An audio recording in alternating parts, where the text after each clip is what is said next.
ఎందుకంటే నేను ఒక టైలర్ని, ఒక చిన్న విలేజ్లో ఒక టైలర్ని ఈ రోజు ఈ స్టేజ్ మీదకి తీసుకొచ్చారంటే క్రెడిట్ అంతా కూడా మన గ్రేట్ అప్లయన్స్ది. కాబట్టి థ్యాంక్ యూ వెరీ మచ్. ఎందుకంటే వాళ్ళు నాకు ఈ అవకాశం ఇవ్వకపోయినట్టయితే ఖచ్చితంగా బాసలు దోముకుంటా, బట్టలు విండుకుంటా, టైలరింగ్ చేసుకుంటా, ఫ్యామిలీని చూసుకుంటా నేను ఇంట్లోనే ఉంటుంటి. ఈ అవకాశం వచ్చింది కాబట్టి నేను ఇక్కడున్నా. ఒక్కసారి మీరు ఆలోచన చేయండి, ఈ బిజినెస్లోకి రాకముందు మా దగ్గర ఒక బైక్, నార్మల్ బైక్ మాత్రమే ఉంటుండే. కానీ ఇప్పుడు మా లైఫ్ ఎట్లా మారింది, అంటే చూడండి, నేను 5,000 10,000 వస్తే చాలు అని బిజినెస్లోకి వచ్చాను.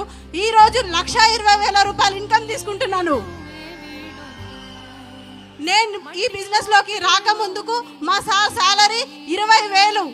25 సంవత్సరాల జాబ్ ఎక్స్పీరియన్స్లో 20